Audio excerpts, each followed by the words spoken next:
Yo, what up, YouTube? It's your boy, Mr. Get In, checking in. Got a little update on this frame notch for y'all fellas, man. Got that boxed in, we just got to weld it up. Got the bottom welded up. For the top of it welded up. Got all that welded. Just got to get the sides and finish getting that boxed in. Well, I got it, there, but I just got to finish welding it up. I got to get the bottom of it. That's all. The sides of it finished already, ain't it? The bottom, yeah.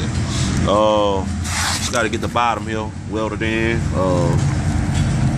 I got to roll the metal. A couple spots I had to pull it up to kind of get the metal shape because the cut wasn't right, man. So I got to take my hammer and roll that back. I end up going thin, YouTube.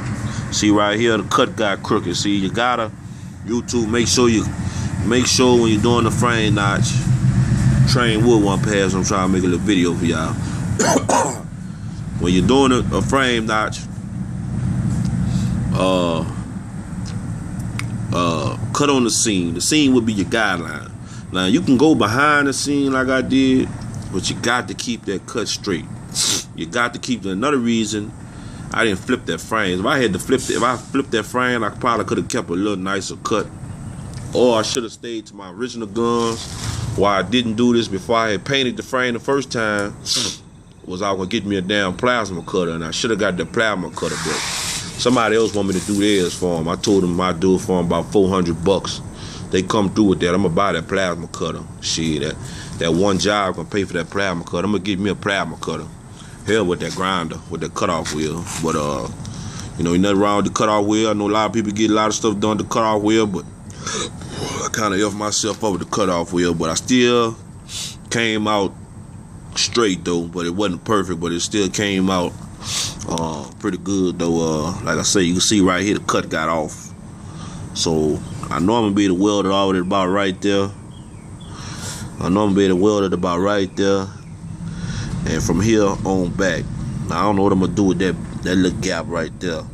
I might better do a double weld it on the side, then come back, weld another on the side, and then weld one on top.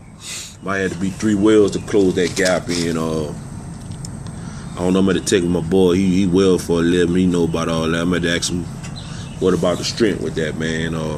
So like I say, even if I leave that much out completely, I don't see that taking no strength away from it. Shit, they build bridges and the whole bridge ain't welded up solid. I know that for a fact. I used to work at a fab shop. They do about this much weld every foot or so, man. So the whole beam, they got a 100-foot beam. It ain't no solid weld all the way through. It's in sections, man. So gotta be good enough for a bridge. I'm damn well gotta be good enough for the cutting. So I might have to leave that little bit out. I might see, can I, like I say, do 3 welds, lap over each other, keep lapping until I get across the bridge over there. But gotta take my hammer. Focus. Take my hammer, roll that in a little bit. Well, no, that's pretty touching right there. But I'm gonna still take my hammer and beat it, roll it in a little bit. I think I was trying to tack it right here. Yeah, I burnt the hole in the metal.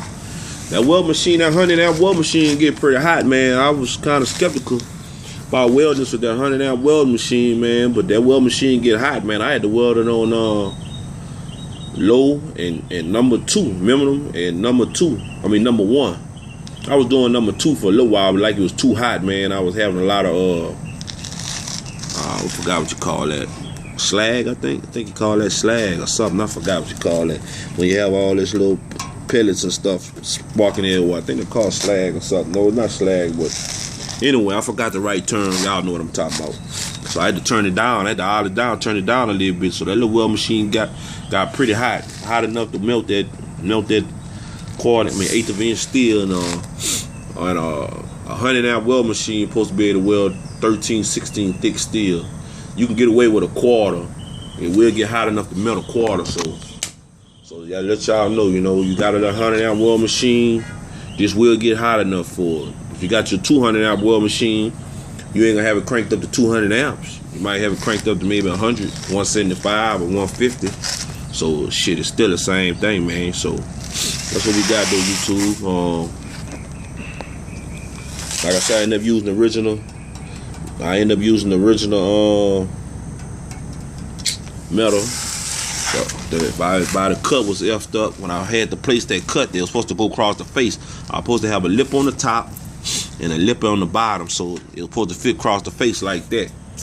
Didn't work out, so I ended up had to cut the original one down the sides to fit inside the channel, fit inside the frame. So that's what we got right here. You know, that's where it flare off and it goes to right here. So you can't use that. It's not even flat enough. It flares out, so you gotta cut it.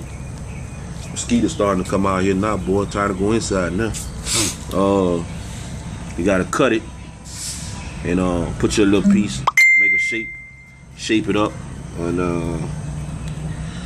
you know, shape it up, whatever. Make your tamper out of cardboard. But I had cut this off the big piece that I had, you know, that I got old dude to cut for me, and I just dropped the bottom in and just traced it out the top and just cut off the top.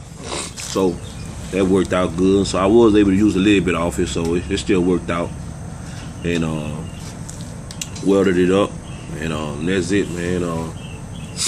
I didn't weld it on the back side on here on this piece because it had needed to be a certain little angle, man. I don't know if you can see that angle. It had needed to be a certain little angle, so I didn't want to weld it flat and then it didn't work. So I put it in here and then tacked it and went ahead and tacked it up or whatever, welded it up. So that's what we got, YouTube, man.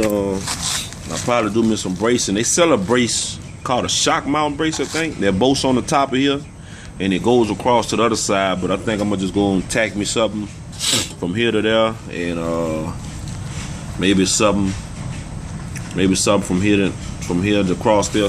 When I get the body back down, when I get the tank in, so I can actually see what I need. I'm gonna try to get me something to go out that way, and you know, get me something to come in here or something. I'm gonna see though. Hope they keep it solid, man. Keep still no flexing back there. No flex zone, man. Just the other side here. I couldn't get that from the top, so on this side it was a little different, so I was able to weld the bottom of it on this side. I haven't got that boxed in yet. Did the same thing right here. Did the same thing right here. Right here was just a piece dude cut for me at work. No, what it? Hold up. He cut this for me at work, and he effed this up. So when I put it in, it had too much big of a gap, so I had to cut it off and use a piece off the steel that old dude cut for me at the fab shop. So I had bent this back so I can get it in. So I'm gonna take my hammer and roll that back a little bit, roll it back, close in that gap, because I had took the pliers and bent it up to try to get it in there. So I just gotta take the hammer and just roll it back. Just roll it back, nothing biggie. What else? That's it, YouTube, man. She coming out pretty good though, other than I had to do a little bit more engineering. It took me a little bit longer to figure out what I was gonna do by the cut being effed up. You're gonna do a frame notch, stay on the scene. I repeat, stay on the scene. If it don't go right, don't say your boy meant to get in there and warn you. Stay on the scene. So that's it, y'all, man. I'm gonna come back with y'all tomorrow with another update here. This all welded up, grinded down nice and smooth and pretty, looking real pretty. And I'm gonna hit y'all with another update tomorrow, man. I'm meant to get in the oven now.